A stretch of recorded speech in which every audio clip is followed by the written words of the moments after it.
Bonjour mes amis, on va essayer, avec l'aide d'Hachem, de parler de la paracha de Kedoshim. La paracha de Kedoshim, elle est tellement extraordinaire. La Torah nous dit qu'elle a été dite devant tout le monde, les petits, les vieux, les femmes, les enfants.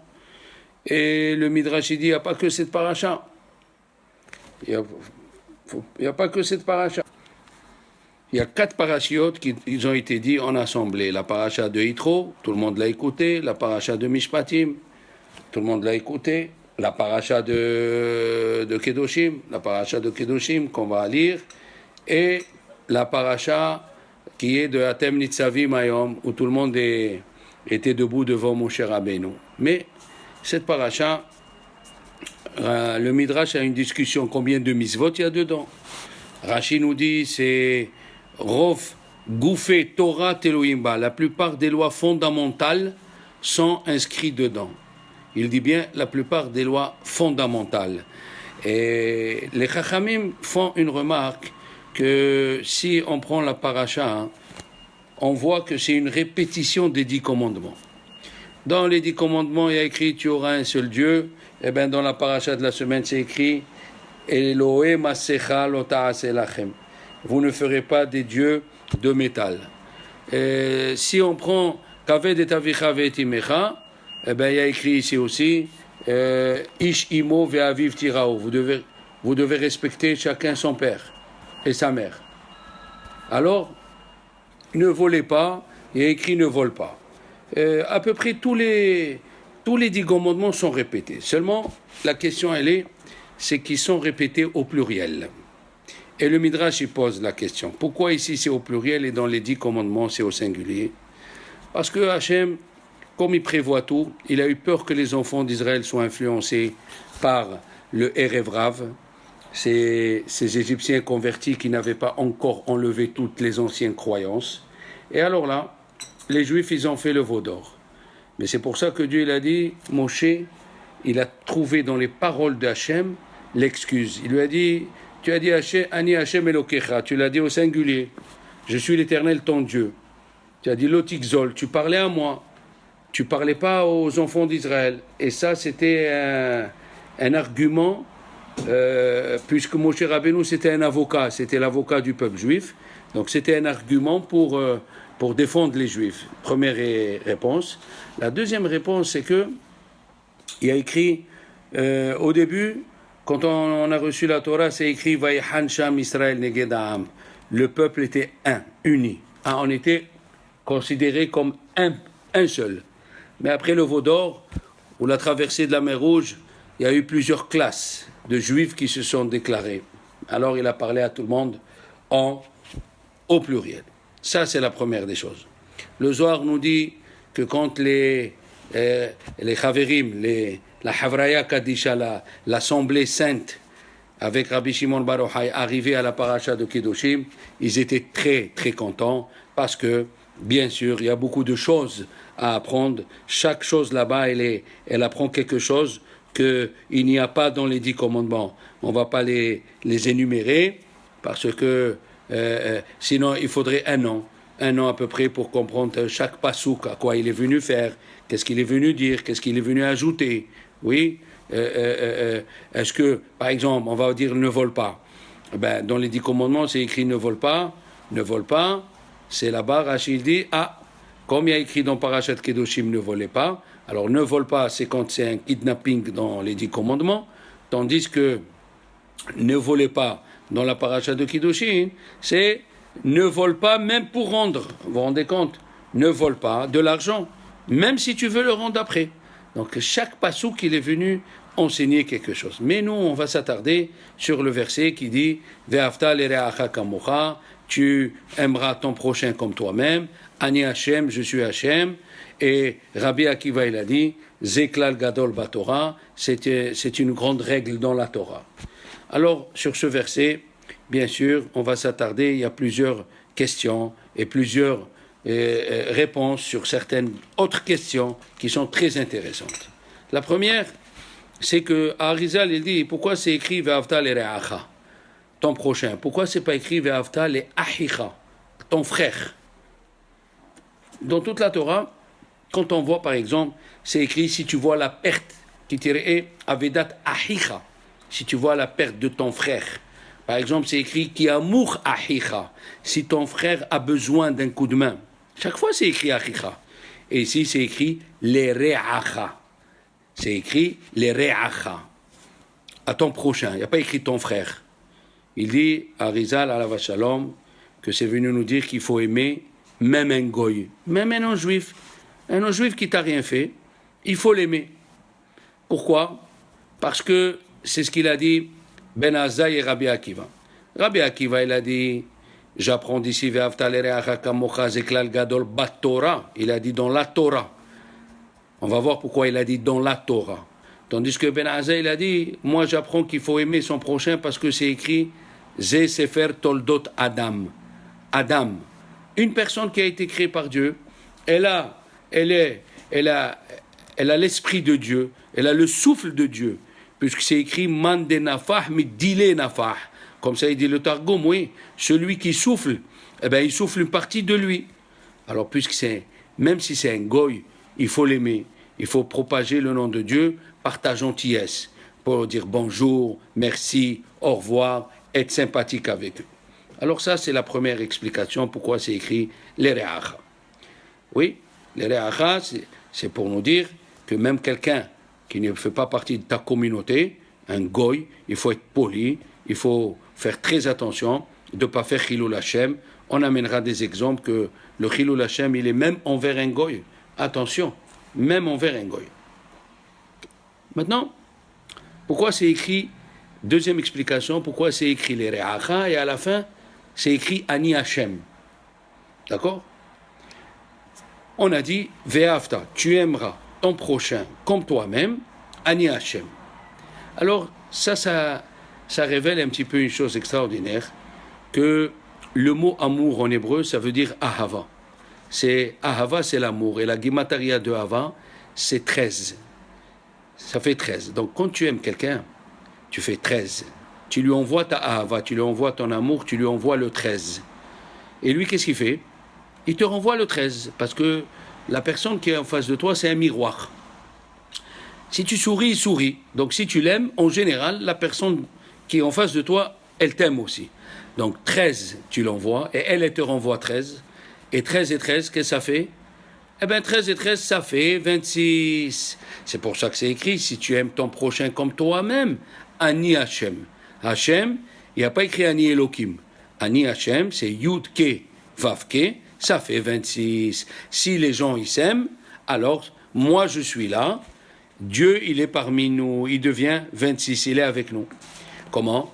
Il a dit par exemple, avant, il y avait un petit qui lisait, Ve'afta l'eracha kamocha, il s'était imprimé 2 yud. Quand c'est 2 yud, c'est le nom de Dieu. Quand c'est 2 yud, un yud à côté de l'autre, c'est le nom de Dieu. Mais lui, comme il était petit, il ne savait pas. Alors il a dit, Ve'afta l'eracha kamocha, tu aimeras ton prochain comme toi-même, ani yayin. Moi, je suis du vin, parce qu'il y a yud, yud, et le trait qui veut dire le sauf pasouk, la fin du pasouk. Il lui a dit, le Rav, c'est écrit yayin. Il lui a dit, voilà, il lui a dit, non, mon fils, c'est 2 yud. 2 yud, c'est le nom de Dieu. Et qu'est-ce qu'il lui a dit, le Rav? Il lui a dit, ah, mon fils, voilà la leçon. Quand tu vois 2 yud à côté, yud, yudi, en yiddish, c'est un juif. Et même en arabe, yudi. Quand tu vois 2 yud à côté, 2 juifs qui sont assis un à côté de l'autre, ah, là, c'est le nom de Dieu. Belle allusion. Mais quand tu vois un yud sur un autre, c'est la fin du verset. Il a dit Dieu, il n'est pas là. Quand un juif, il est supérieur à l'autre, Dieu, il n'est pas là. C'est extraordinaire comment, quand tu vois un juif qui est assis à côté de l'autre, malgré qu'ils sont différents, Dieu, il est là. Maintenant, pourquoi c'est écrit les Re'acha? Les Re'acha, c'est une chose extraordinaire. Le Ma'ana, c'est le Torah, il dit que des fois, un copain à toi, il t'a fait du mal. Il y a le mot Ra', les Re'acha, il t'a fait du mal. Eh bien, sache, à la fin du verset, c'est écrit Ani Hashem. C'est moi Dieu qui l'a envoyé. Tu aimeras même celui qui t'a fait du mal, tu dois l'aimer parce que c'est pas lui qui t'a fait du mal. C'est moi, Ani Hashem. comme le degré de David Amelech, quand son Rav Shimi Ben Gera il est rentré, et il lui a dit cette phrase, Ben Na'avat Mardut. Et Chachamim me disent, Vehu Kililani, il a dit David Amelech, Kelala Nimretzet.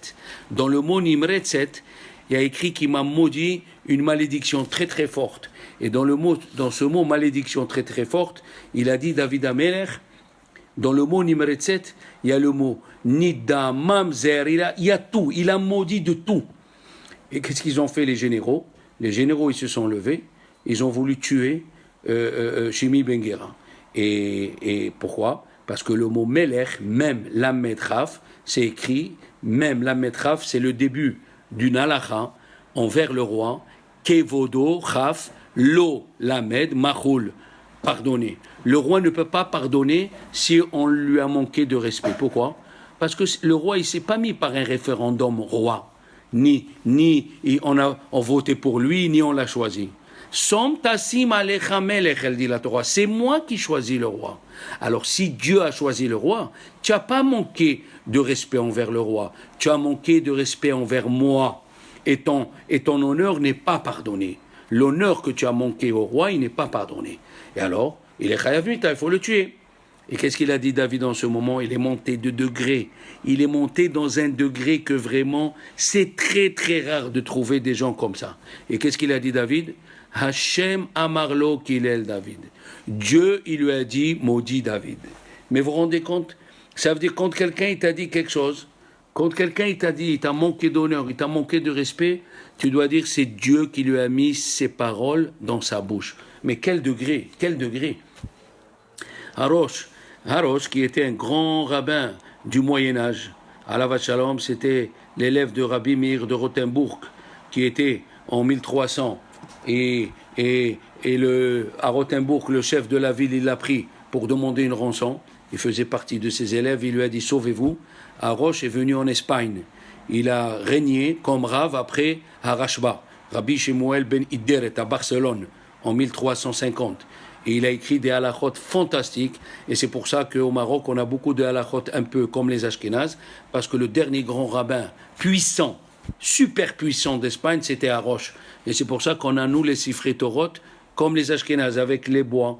On lève 2 bois, c'est pas dans une caisse. On a un peu des coutumes ashkénazes. On a les 3 semaines entre le 17 Tammuz et le 9 Av. C'est ashkénaz en Israël à partir de Rosh Chodesh. Donc ce Rav, il a écrit aussi un livre de Moussar terrible, fantastique. Il a écrit dans ce livre que même si quelqu'un il maudit ton père et ta mère devant toi, ne réagis pas. Oh là là! Mais nous, on est fait de chair et d'os. Si quelqu'un il touche l'honneur de notre papa qui est mort ou qui est vivant, à plus forte raison quand il est mort, imaginez-vous si quelqu'un, il dit, comme il a dit ce général, il te dit, toi, ta mère c'est une prostituée. Mais tu éclates. Eh bien, Harosh et David Amelech, ils sont venus nous apprendre une leçon d'humilité et de comprendre, c'est Dieu, il sait ce qu'il fait. S'il a mis ses paroles, c'est pour une kapara, c'est pour un tikkun ou c'est pour te faire monter plus. Et en ce moment-là, Alavat Shalom, David Amelech, il est monté de degré à ce point que Dieu, il a dit aux anges, dans mon trône, enlevez la face d'Adam Arishon et mettez la face de David Amelech. Il est monté à un degré jusqu'à que c'est écrit dans les Divrei Hayamim, les chroniques, c'est écrit Vaivarech David. Le mot David, il est écrit avec Yud. Pourquoi? Parce qu'il est monté de degré à ce point-là. On le maudit, il a fait un Teilim. Si on doit parler de David Amelech, c'est encore un autre discours, c'est encore un autre cours. Tout ce qui se passait dans la ville, on disait, ah, c'est David le fautif, c'est David le fautif. Et Saprouli, Choté Sechar, il a dit le roi David, que ceux qui étaient dans les bars et ils buvaient, ils disaient, ah, s'il y a un vol, c'est David. Ah, si la lumière elle est cassée de la synagogue, c'est David Amelech. Et lui, le pauvre, il était là, Kegamoul, Aleimo, c'est comme un petit enfant qui regarde que sa mère. Ça, c'est un grand degré. Et c'est pour ça c'est écrit Ve'afta l'ereacha. Et c'est ce qu'on dit à la fin de la Hamida, on oublie un petit peu. Il faut s'attarder beaucoup là-bas. On dit Velim kalelai Elokai netzor leshonimera. Garde ma bouche de parler du mal. ונצור לשוננו, ושפתם מדבר ממך, ונפשי כעפר לכל, et mon âme elle doit être comme de la poussière, velimkalelai nafshi tidom, on dit, et ceux qui me maudissent que je reste en silence, tidom, le mot dom ça veut dire que je deviens comme le minéral, l'extérieur il doit être comme l'intérieur, il a dit le Chafetz Chaim au sujet de Aaron, vaïdom Aaron, c'est pas qui s'est tué, il n'y a pas écrit veshatak, vecherish, et intérieurement il avait quelque chose contre Dieu, non. Intérieurement, extérieurement, tu dois comprendre que tout ce qui t'arrive, c'est Hachem. Et tous ceux qui sont autour de toi, c'est contrôlé par Dieu. Donc on a une autre explication que ça veut dire. Même celui qui t'a fait le ra', ani Hachem. Maintenant, il y a une autre explication qu'ils ont dit les Chachamim. C'est le Alav Shalom Rabbi Haim Paladi. Il a dit, pourquoi il faut aimer ton ami? Parce que comme toi, je suis Dieu. Aime ton ami. Parce que kamocha ani Hashem. Comme toi, tu vas être avec ton ami, moi, je serai avec toi, avec Dieu. J'ai déjà dit une fois que ça peut arriver le mois de Elul. Dieu, il est tellement gentil. Il ne va pas nous juger nous-mêmes. On sait qu'il va nous juger. Mais ce n'est pas lui qui va nous juger. Vous savez qui c'est qui va nous juger? Eh bien, c'est nous-mêmes qu'on va se juger. Le bon Dieu, il va nous amener des cas. Et c'est nous qu'on va donner notre avis. Et le jour de Rosh Hashanah, Dieu il va prendre notre avis et il va dire voilà, comme toi tu as jugé ton copain, je te juge. Alors il a dit comme ça il faut faire le pasouk. Ve'avta l'ere'acha, et tu aimeras ton ami kamocha ani Hashem. Eh bien comme toi, moi je serai. Extraordinaire. Il faut voir son ami, il faut voir ses amis du bon œil. On va parler de ça bien sûr. Maintenant, il y a une autre idée très intéressante du Maharsham, Alav Shalom. Le Maharsham, il a dit qu'au nom de Harizal, on ne peut pas accomplir toute la Torah. Vous savez qu'on ne peut pas accomplir toute la Torah. Il y a des mitzvot que c'est les Kohanim qui font, il y a des mitzvot c'est les Lévim qui font, il y a des mitzvot c'est la femme qui fait. Alors comment on peut faire? Comment on peut faire? C'est en aimant son copain. Si tu aimes ton copain, tu t'associes à ton copain. Alors il a dit comme ça. Ve'avta l'ere'acha kamocha ani Hashem. Pourquoi? Parce que avec ton copain, le pasouk qui vient après, c'est écrit Elea Chokim. Voici les lois. Ve'amishpatim.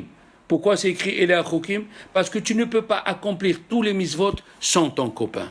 Arizal, il a ajouté encore mieux. Enfin mieux. Il a ajouté une chose plus. Avant, les gens ils vivaient 900 ans. Pourquoi? Parce qu'ils avaient les 5 parties de l'âme, ils devaient les réparer. Haya, Yehida, Nefesh, Ruach, Unshama. Aujourd'hui, qu'est-ce qu'il a fait Dieu? Il a vu que les gens ils n'arrivaient pas. Il a partagé l'âme en plusieurs personnes. Alors il te dit, Ve'avta l'ere'acha kamocha. Aime ton prochain comme toi-même, parce que celui qui est en face, peut-être c'est une partie de ton âme. Et c'est grâce à lui que tu vas réparer ton âme. Donc il faut aimer ton prochain. Pourquoi? Parce qu'il est une partie de ta takana. Il est une partie de ce qui va t'arranger. Ça, c'est la première partie pour comprendre un peu qu'est-ce que c'est. Et tu aimeras ton prochain comme toi-même. Et c'est pour ça que c'est écrit, il dit le Maharsham. Il a dit, Rabbi Akiva, Zeklal Gadol Batora. C'est une grande règle dans la Torah. Ça veut dire, dans la Torah, tu ne peux pas accomplir sans que tu sois avec ton copain. Tu ne peux pas accomplir sans que tu sois avec ton copain. Ce n'est pas possible. Première partie. On va continuer, Be'ezrat Hashem, à expliquer. Moi, j'ai une autre avis. Pourquoi c'est écrit Ve'avta l'ere'acha kamocha ani Hashem. Pourquoi c'est écrit ani Hashem? Et Rabbi Akiva, il a dit, Zeklal Gadol Batora. D'abord, pour Rabbi Akiva, vous savez, on a déjà dit qu'il y a entre la Gemara et le Midrash, il y a une différence. La Gemara dans Yebamot, elle dit que l'onahagu kavod zelazé, ils n'ont pas fait de l'honneur, les élèves de Rabbi Akiva, ils n'ont pas fait kavod un envers l'autre. Et le Maharsha, Rabbi Shemuel Hildes, qui vivait à Vienne en 1680, qui est un grand tzaddik, un très très grand tzaddik, il a dit l'onahagu kavod Torah. Il a dit le kavod Torah, selon leur mesure, leur grandeur, on a parlé dans le cours dernier que quand on est transmetteur de Torah, on a une conduite. On a une conduite, on a une façon de parler, et notre conduite, elle influence l'ensemble des gens qui sont autour de nous. Bien sûr, il faut faire très attention. Comme ça, c'est écrit, mais dans le Midrash Kohelet, c'est écrit Haïta Anehem Tsara Zelazé Batora. ils avaient un mauvais œil. C'est quoi un mauvais œil? Et il a écrit que les élèves qui sont venus après, les élèves de Rabbi Akiva, il leur a dit ne faites pas comme les premiers. Et qu'est-ce qu'ils ont fait? Ils ont diffusé la Torah. Et peut-être c'est ça le mot qu'il a dit Rabbi Akiva en plus. Il a dit Ve'avta l'ereacha kamocha zeklal gadol batorah. Ça veut dire batorah, la Torah. Si tu veux la réussir, il faut la diffuser. Il faut que tu diffuses la Torah. Ça, c'est une chose. La deuxième, vous savez que les Chachamim, ils ont dit que pour augmenter dans la Torah, il faut avoir des élèves. Pourquoi?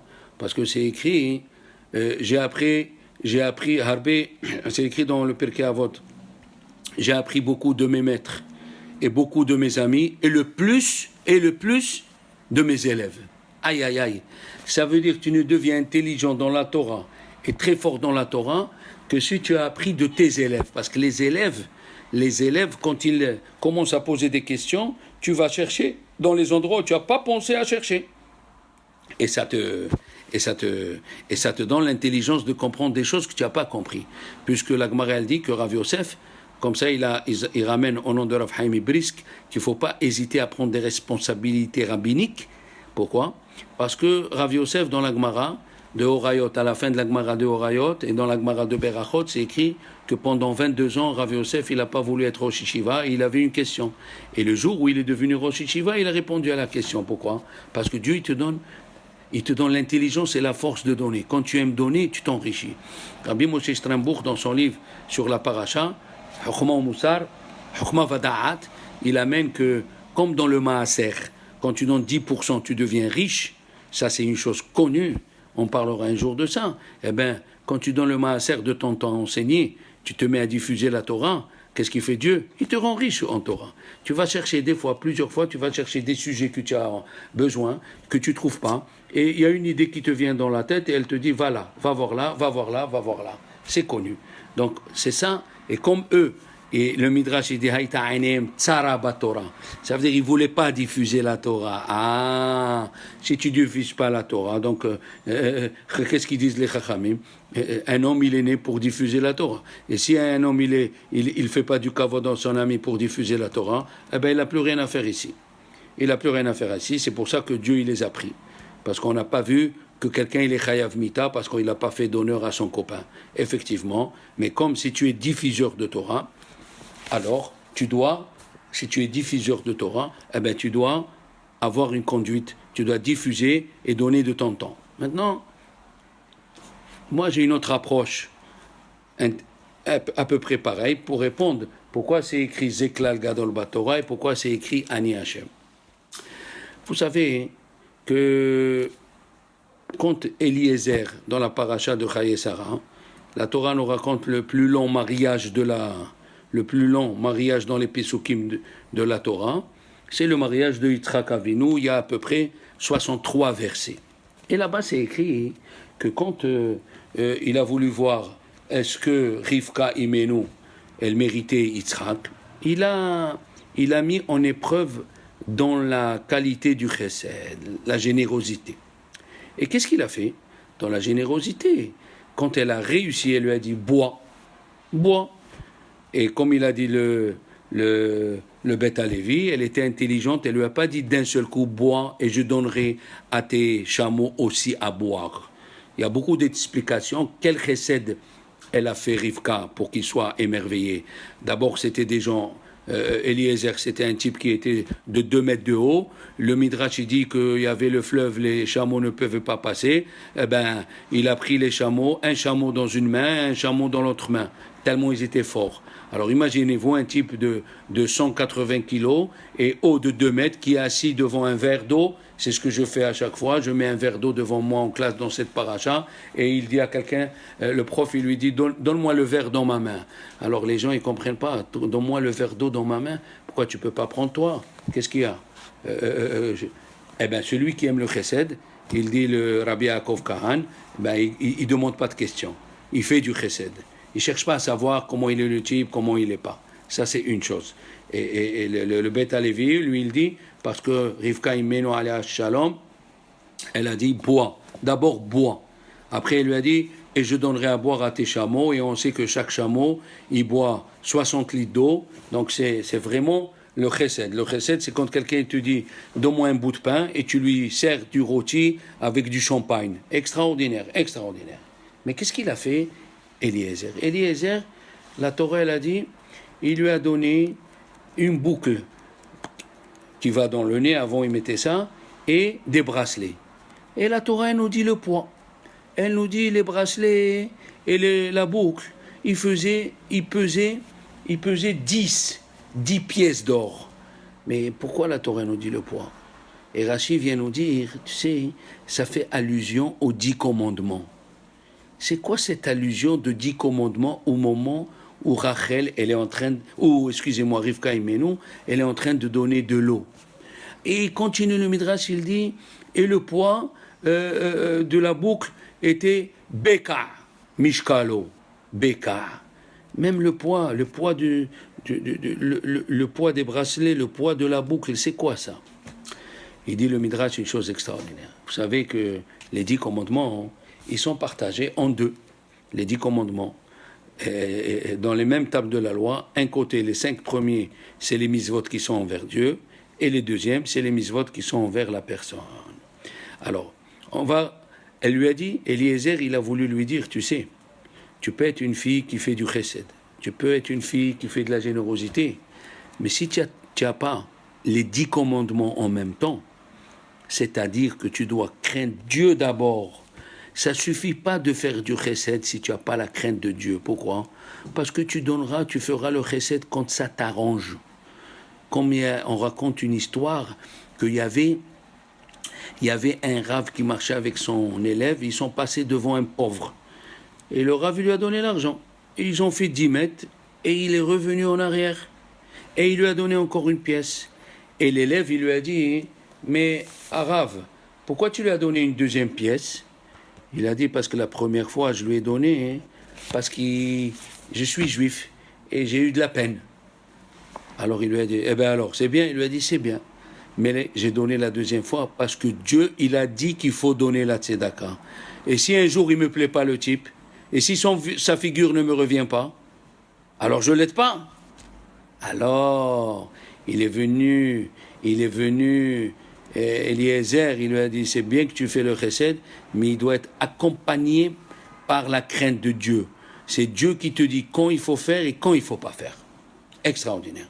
Et maintenant, quand il lui a dit, Beka, c'est 172, eh bien, il y a 172 mots, mes amis, dans les 10 commandements. 172 mots. Tu ne peux pas faire la Torah, tu ne peux pas faire les deuxièmes tables de la loi si tu n'as pas les premières devant tes yeux. Donc même le chesed, même de faire du bien à son copain, il doit être d'abord, il doit être régi, il doit être poussé par d'abord la crainte de Dieu. Ça, c'est la première chose qu'on a vue. La deuxième chose qu'on a vue, qui est pareil, les Chachamim, ils nous disent, dans la paracha de Yitro, que Moshe, il a appelé les vieux, les Ekenim. Et il leur a dit, voilà ce que Dieu il a dit, voilà ce que Dieu il a dit, vous voulez la Torah, je vous prendrai comme peuple. Et c'est écrit, Vayomru kol ha'am, ils ont dit tout le peuple, Na'aseh v'nishma, on fera et on écoutera. Et la question, elle se pose, mais il était en train de parler aux vieux. Le peuple n'était pas là. Alors dans le livre Umatok Haor de Rabbi Shlomo Levinstein Shalita, un très grand darshan en Israël, qui va au Mexico, il va à Buenos Aires, il va aux États-Unis, il a ramené une chose extraordinaire. Il a dit que les anciens d'Israël, ils ont dit, Vayomru kol ha'am, c'est eux qui parlent, ils disent, tout le peuple en même temps, on peut faire la Torah. Vous savez que dans le livre du Chidan, Alav Shalom, à la fin du livre de Devarim Achadim, il y a la lettre qu'ils ont fait, tous les Chachamim qui étaient au temps du Chida, les Kabbalistes, et ils ont écrit une lettre qu'on s'unit, que tous les mitzvot qu'un il fait, il donne sa part aux autres. C'est extraordinaire. Ils ont fait 10 Kabbalistes, ils ont signé. Ils ont dit on s'associe pour faire les mitzvot ensemble, parce qu'on ne peut pas exactement on ne peut pas faire la Torah si on n'est pas avec les autres. On doit être ensemble pour faire la Torah. Pour faire les 10 commandements, il faut que un il dit à l'autre. Il faut que un il aime l'autre. Parce que c'est pas possible. Aujourd'hui, il a demandé, Rabbi Chaim Vital, il a demandé à Arizal, tu as dit qu'il faut faire les 613 mitzvot pour entrer à Olam Haba. Mais comment on va faire les 613 mitzvot? Il a dit, il y a 2 façons. C'est vrai qu'on n'a pas le Beth Amikdash ou quelqu'un qui habite loin. Une façon, c'est de lire. Comme c'est écrit, Zot Torah Tahatat, on dit le matin, que on ne peut pas amener les korbanot. Eh bien, tu lis la paracha des korbanot. Tu lis la paracha des korbanot et c'est considéré, c'est comme tu amènes un korban. Alors ils ont dit Chachamim. Ou, Arizal, il dit, si tu aimes ton copain qui fait la mitzvah, ou tu aides ton copain qui fait la mitzvah. Par exemple, si quelqu'un il prend en charge une famille en Israël qui est pauvre et elle aide à s'installer en Israël, eh ben c'est comme si lui il est installé en Israël. C'est comme si lui il est installé en Israël. Ah, déjà on a la deuxième preuve qu'on ne peut pas faire les choses soi-même si on n'a pas toutes les choses en même temps. Les 10 commandements, la générosité, la bonté, tout ça est ensemble. On ne peut pas faire à part, c'est pas possible. Alors, il aura dit Rabbi Akiva, c'est ça qui est écrit, Ve'afta l'ereacha kamocha ani Hashem, et il a dit Rabbi Akiva, Zeklal Gadol Batora, comme il a dit le Maharsham, on ne peut pas faire les Ve'afta l'ereacha kamocha si tu n'as pas la Torah en avance. Zeklal Gadol Batora, il a dit. C'est comme le guerre, le converti qui est venu chez Hillel, il a dit apprends-moi la Torah sur un pied. Celui-là, c'était un type intelligent, parce qu'en vérité, tout ce qui régit le monde, j'avais vu une fois dans un livre, j'ai oublié, je crois que c'est dans le Sifte Chaim, tout ce qui régit le monde, mes amis, il y a les cellules, il y a les électrons et le noyau. Toute chose a les électrons et les noyaux. Et ce monsieur, il a compris que l'électron, mamash, il est entouré des noyaux. Alors je veux savoir quel est le point central de la Torah. Parce que dans toutes les religions, il y a des contradictions. Quel est le point qui unit toute la Torah? Alors il lui a dit, ce que tu n'aimes pas, ne fais pas. Et Rachi, il a ajouté, ce que tu n'aimes pas, ne fais pas à ton copain. Et Rachi, là-bas, il a dit un secret extraordinaire. Il a amené 2 explications. La première, Re'acha, c'est Dieu. Ne fais pas ce que Dieu n'aime pas. Et la deuxième, il a dit, Rachid amène la deuxième explication, ne fais pas à ton copain ce que toi tu n'aimes pas. C'est quoi ces 2 explications? C'est quoi ces 2 explications? Eh bien, ça rejoint, les 2 ils sont vrais. Tu ne peux pas accomplir de ne pas faire du mal à ton copain que si tu comprends d'abord qu'il faut respecter Dieu. Alors, si tu respectes Dieu, tu arriveras à faire bien ton copain. Alors, le Midrash nous dit, Ve'afta l'ereacha kamocha. Il a dit le Midrash, pourquoi c'est écrit le Lamed? On aurait pu écrire Ve'afta re'acha kamocha. Le Midrash, il dit, l'ereacha, le Lamed, est venu ajouter, je dis les mots, et tafel l'ereacha. Qu'est-ce que c'est le mot et tafel? Ce qui compte pas, ce qui est pas principal à ton copain. Comment? Il y a, vous savez, un verset qui dit Kemaim apanim la panim, comme ça il a dit le roi Salomon. Comme quand tu te regardes dans l'eau, ton visage, Ken leva Adam ala Adam, ainsi tu regarderas ton ami. C'est quoi? Si toi tu te vois dans l'eau, tu es énervé, eh ben l'eau te renvoie l'image énervée.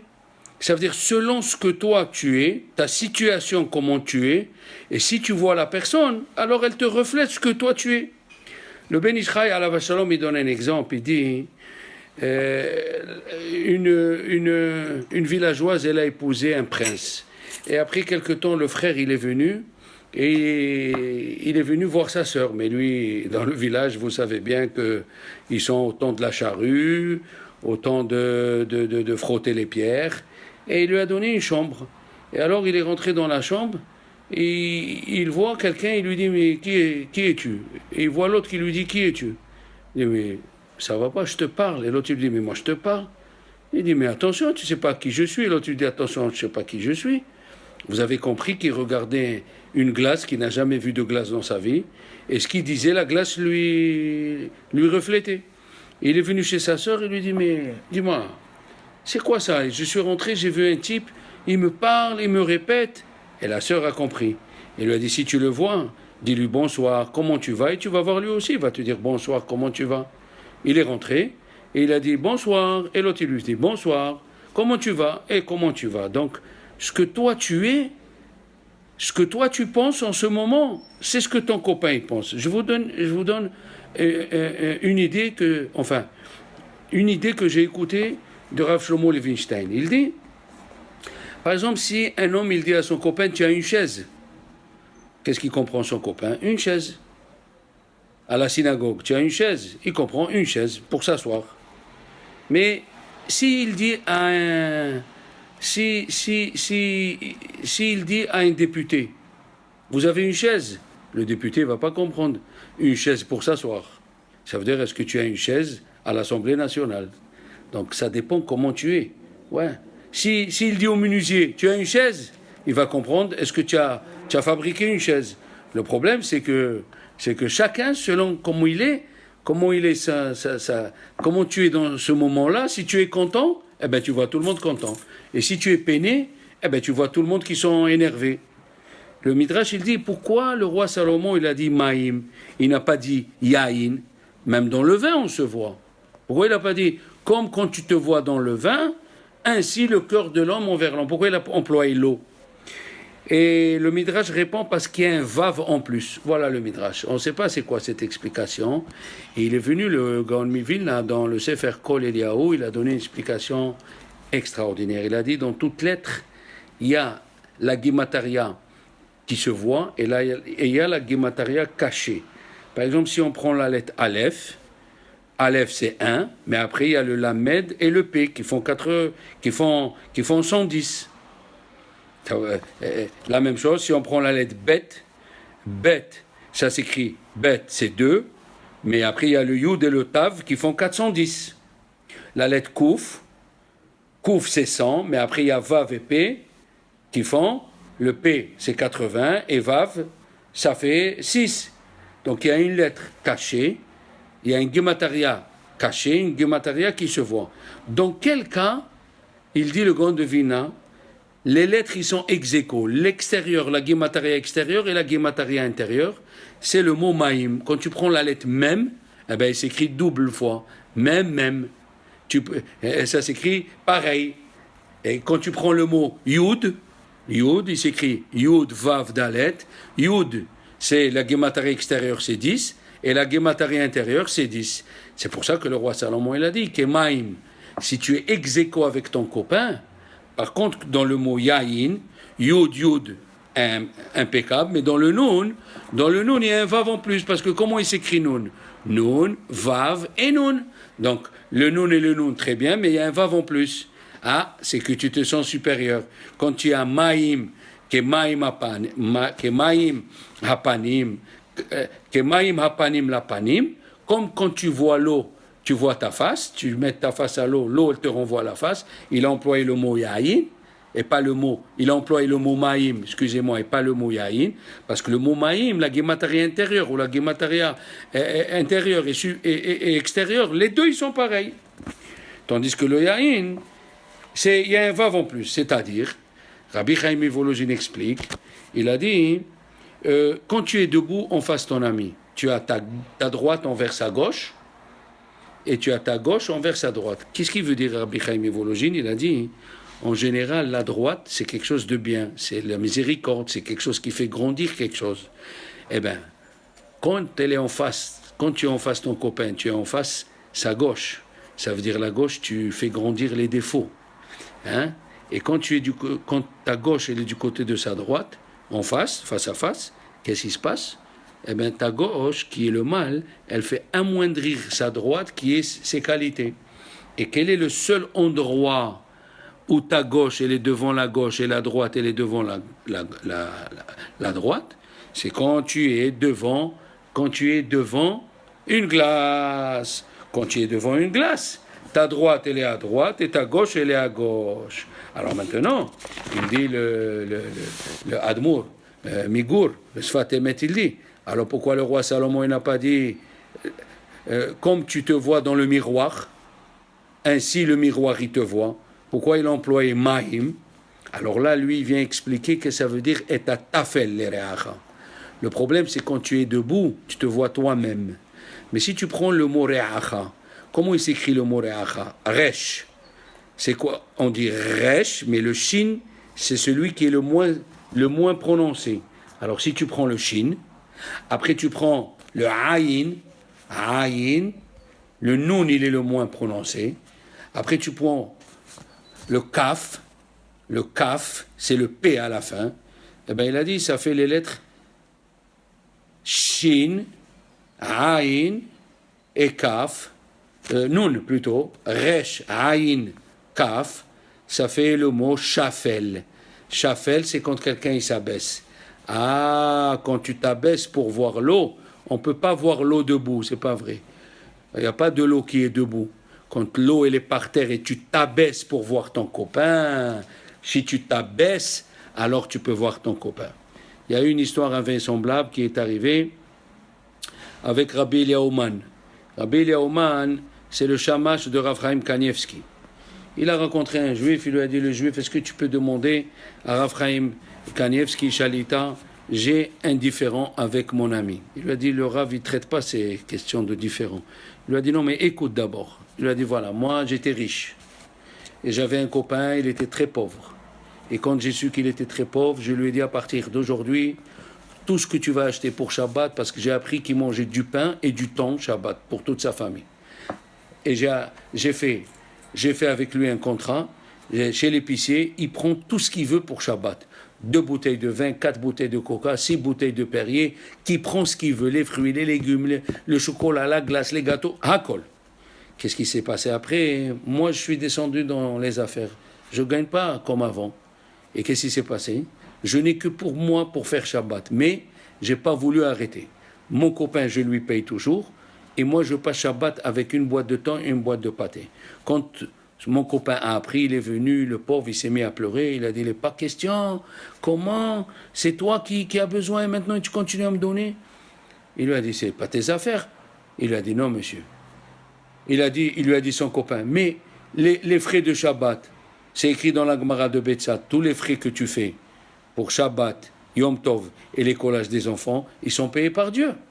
Alors pourquoi tu ne me laisses pas continuer? Ça, c'est les frais de Shabbat. Et son copain lui a dit, pas du tout. Maintenant que toi, tu as besoin, ce que tu m'envoies, c'est de la tzedaka. Et on est en dispute. Aïe, aïe, aïe. Rav Chaim Kanievski, quand il a écouté ça, il s'est mis à pleurer. Il a dit, il existe des gens qui s'aiment à ce point-là. Alors, qu'est-ce qu'il a dit? Il lui a dit non, ça s'appelle de la tzedaka. Par contre, quand ils sont partis chez voir Rabbi Aaron Steinman, il a dit, Rabbi Aaron Steinman, non, ça s'appelle les kavod Shabbat. Pourquoi? Parce que son copain, il ne peut pas manger s'il sait que son copain, il n'a pas. Et c'est resté comme ça. Vous vous rendez compte? Maintenant, je vais vous raconter une histoire. Qu'est-ce que ça veut dire? Qu'est-ce que ça veut dire aimer son prochain comme soi-même? 2 histoires intéressantes si on a le temps. Pourquoi Dieu il a choisi le mont Moria? Il aurait pu choisir un autre mont. Le Midrash dans Kohelet raconte cette histoire. Il y avait 2 frères qui habitaient le mont Moria et chacun il avait un terrain. Un il avait 7 enfants et avec ce qu'il produisait, il mangeait difficilement. Et le frère d'à côté, il n'avait pas d'enfants du tout. Et tous les soirs, qu'est-ce qu'il faisait de sa production? Il allait et il ajoutait sur la production de son frère. Et un jour, ils se sont rencontrés les soirs, les 2. Le soir, parce qu'ils ne comprenaient pas comment il avait plus de production de blé que la terre donnait. Et le soir, ils se sont rencontrés que le frère qui n'avait pas d'enfant, il a amené du blé à son copain, à son frère plutôt. Ils se sont pris dans les bras, ils ont pleuré. Et Dieu, il a dit, si un, il pense à l'autre, si un, il est comme ça, des frères, que un, il donne à l'autre, alors sur eux, je vais construire le Beth Amikdash. La 3e histoire, c'est un juif qui est arrivé, oui, il est arrivé en Amérique. Il est parti voir un monsieur qui vendait les jouets. Il lui a dit, voilà, j'ai pas de parnassa, j'ai rien, tu es juif, moi je suis juif, tu peux m'engager? Il lui a dit oui. Pendant 3 ans, il a appris tout le métier, vous avez compris? Tout le métier, il a appris. Qu'est-ce qu'il lui fait? Il dit, tu sais, dans 4 rues, loin de ton magasin, je veux ouvrir un magasin, je veux devenir patron. Il lui a dit, Bessimha Rabba. Et la femme de l'autre, elle lui dit, tu as vu, tu as aidé quelqu'un à devenir grand, et maintenant il va te prendre ta parnassa. Elle a dit, personne ne prend la parnassa de l'autre. Tout est calculé par Dieu. Moi, je l'ai fait parce que j'aime mon copain.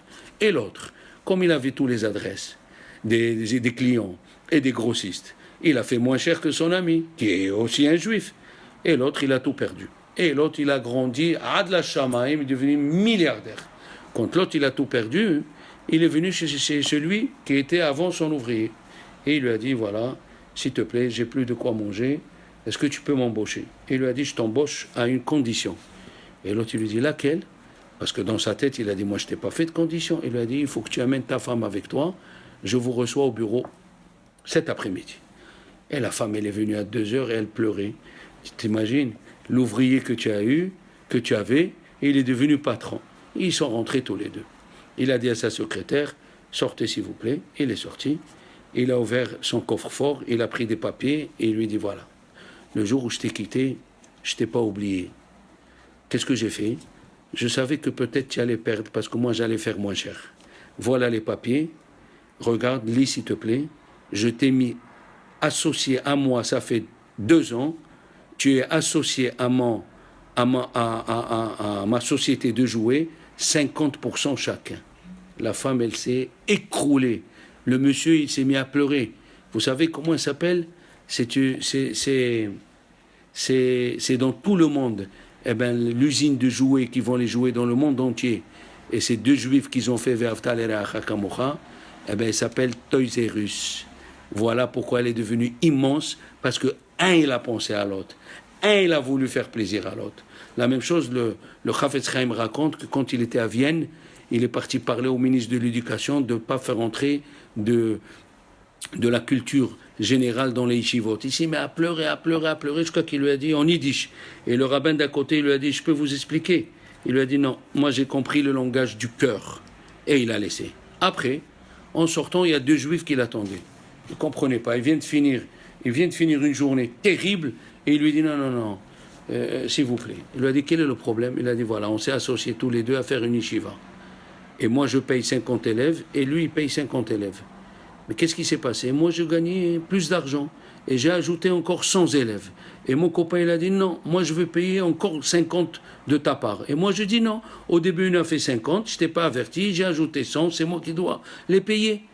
Et il s'est mis à pleurer, Chafetz Chaim, il a dit, il existe encore des gens comme ça, qu'ils se disputent pour ajouter dans les mitzvot. Et il a dit, Chafetz Chaim, autour de lui, je crois que Dieu a enlevé la Gézéra grâce à ces 2 juifs. Ces 2 juifs-là, que un il pense à l'autre, Dieu il a enlevé la Gézéra. Et bien dans le Midrash de la paracha de cette semaine, c'est écrit que Adrien, il est parti pour faire la guerre.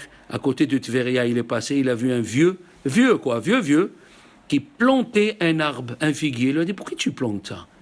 Il lui a dit, pour les autres. Il lui a dit, tu crois que tu vas vivre? Tu es déjà vieux. Il lui a dit, moi, quand je suis venu, j'ai trouvé des plantations, j'ai trouvé des arbres. Eh bien, la même chose, moi, je veux laisser, je plante pour les autres, même si, peut-être si Dieu me donne la santé, je les verrai. Et si je les vois pas, c'est pas grave. Comme on m'a fait service, on m'a rendu service, j'ai trouvé des arbres, eh bien, la même chose, je plante pour les autres. Et après 3 ans, Adrien est revenu. Il est repassé par Tivériade, et ce vieux, quand il a appris que Adrien était là, il lui a amené un panier.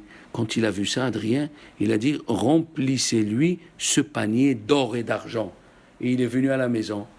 Et le voisin, il a écouté l'histoire. Qu'est-ce qu'elle a fait, la femme? Elle a dit, la voisine, elle a dit à son mari, vite, vite, remplis le panier et amène-le à Adrien. Il lui a amené le panier, il lui a dit, pourquoi tu m'amènes ça? Qui tu es, toi?